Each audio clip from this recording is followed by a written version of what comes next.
Hey, I know it's relatively quick between the last part and this part because I was kind of working on both parts at the same time. So, yeah, enjoy that. It probably won't happen for the rest of the series. Also, Patreon is a thing. So, if you want to support this channel, please check it out.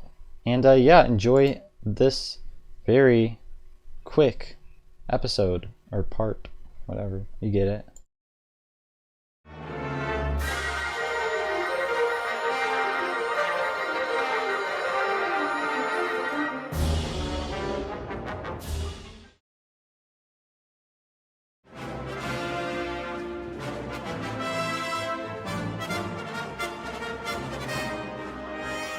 Ah, yes, the seventh part. And I gotta say, fellas, this part is dedicated to Indiana Jones. Most, not all, but most of the Indiana Joneses in this game are going to be in this part. So this is like Leia in Lego Star Wars The Complete Saga, but she had 7 variants while Indiana Jones has 9. Anyway, Indiana Jones has a special ability unique to only him, which is valid since he is the titular character, and it's the whip ability, obviously.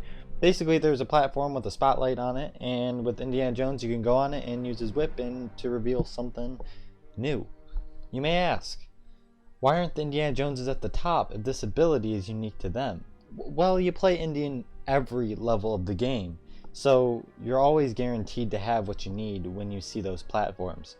This desert variant is the last because Indiana Jones didn't even try with this outfit. Pathetic.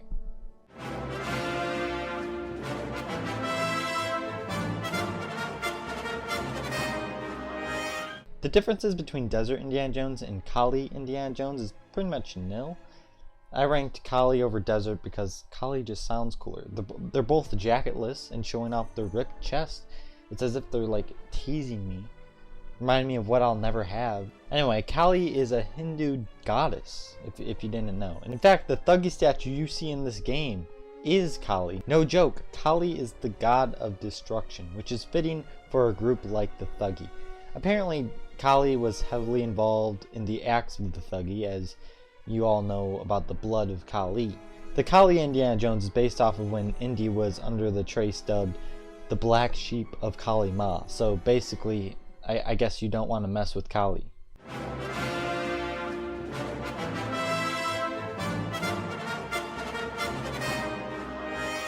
Now, this Indiana Jones is unique, but he looks like a nerd with those glasses, so he's ranked as the third worst in quotations. It doesn't really matter how I rank them, they're all the same. I think this variant should have Indiana Jones with the academic ability though. After all, he is a professor right now, and it'd make this variant more versatile, and I probably would have ranked him higher if that was the case. You play this variant only in the Hunt for Sir Richard level, which is when Indiana Jones fights Kazim.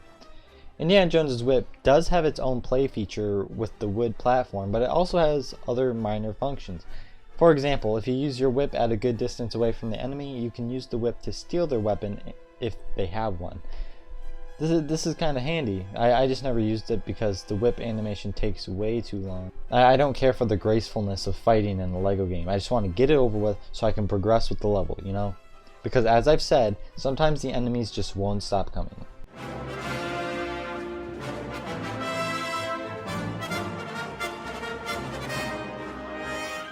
You know him, you love him, the classic Indiana Jones variant. Of course, this is the guy that occurs most often in the game. He's the first token in the whole roster list, and he's overall just a cool guy. Indiana Jones is one of the handful of characters who has a unique set of attack animations. Most of the characters we've seen just punch normally, and Indiana Jones does that too, but he also has his fatalities, as I like to call them. You know the fatalities from Mortal Kombat? It's like those, because once he does them, the enemy dies. And there's one where he kicks a guy with both legs, I think. Also, there's one where he flips a guy over him, and another that kind of looks like a pushing war. It's an animation set featured only on Indiana Jones characters, so that's pretty cool. Yet again, he's not the only character who has a unique animation set, but he's one of the very few.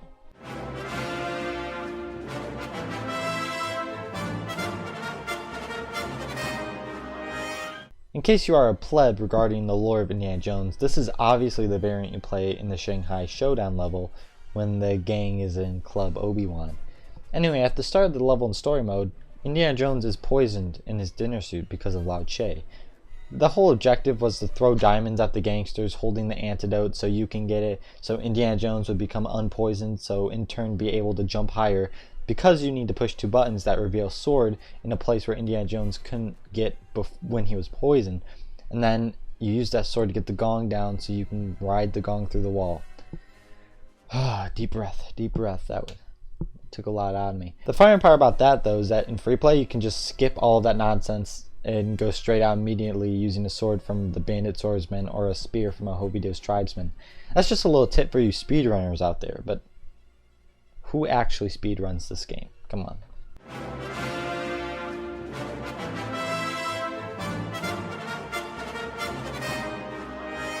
Ah yes, Young Indy.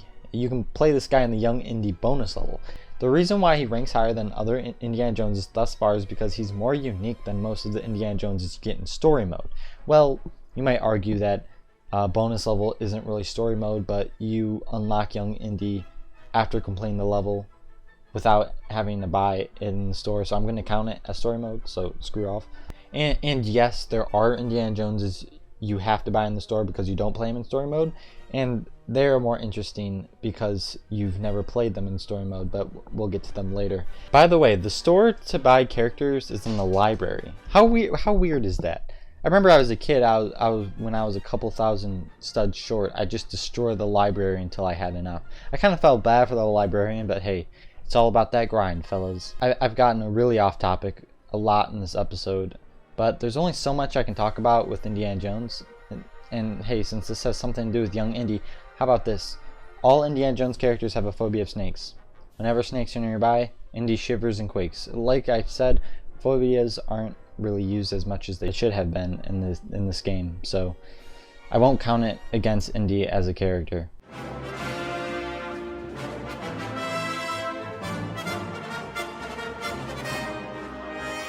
This is one of the very few Indiana Joneses that you buy in the store. Obviously, this Indiana Jones is from the part of the movie where him and his bandit shovelman, remember that, are finding the Well of Souls. Of course, it'd be kind of dumb to feature a part in the level where you're just shoveling, so the developers added him to the store with good reason. Another thing that's interesting is that the developers gave him a man purse in this design to differentiate more with the bandit shovelman. Anywho, there are way too many Indiana Joneses. I know this episode has been a doozy and full of filler, but hey, he's the main character, so I guess it warrants his huge collection of outfits. I wouldn't think Indiana Jones would be that type of person, but don't judge a book by its cover, I guess.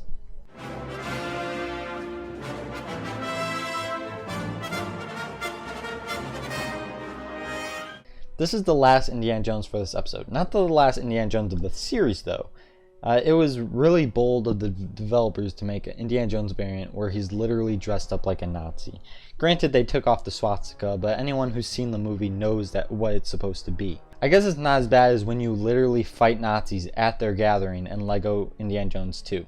Seriously, LEGO Indy 2 was full of many miniature levels rather than 6 decent sized ones like in this game.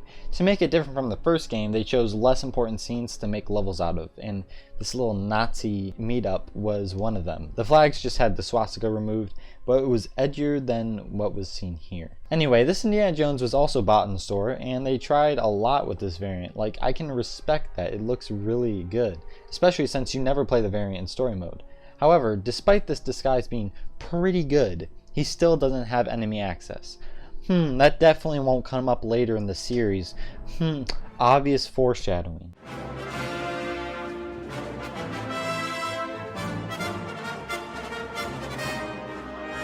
So we're going to take a break from all the Indiana Joneses and return to the baddies. Fortunately, these guys actually have names, unlike the dreaded enemy guards. Yes, Colonel Dietrich, I hope I'm saying that right, and if I'm not, I probably won't have the German drawl to say it correctly anyway, so we're just going to go with it. You probably don't remember this guy, but he was one of the people beside Belloc as he opened the Ark. In the game, he's essentially an enemy guard with a more important rank, so of course he has enemy access and a pistol. He's above the Indiana Joneses purely because Dietrich is justified in being in the roster, unlike the enemy guards. I find it weird that you unlock Colonel Dietrich in the Into the Mountains level. I expect that you'd unlock him in Pursuing the Ark or Opening the Ark because that's when he mostly shows up. Maybe the developers just want him near the other one of Belloc's cronies on the roster. I wonder what that guy is.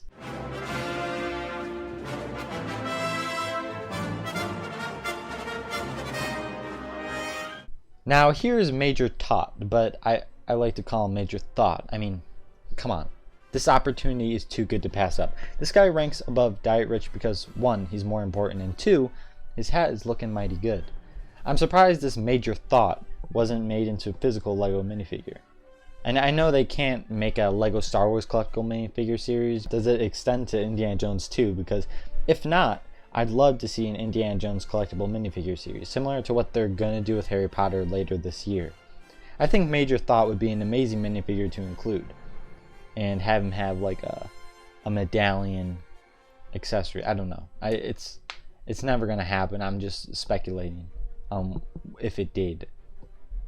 Just get off my ass about it. Anyway, Major Thought's boss fight was pathetic. He just shot at you and ran through a door if you got too close. But obviously, in free play, this guy is Jack Shizzle, my bizzle. He might as well just melt his face off out of embarrassment. Because in free play, you don't even have to run up to him. You can just shoot him from a distance and he's down in literally 2 seconds.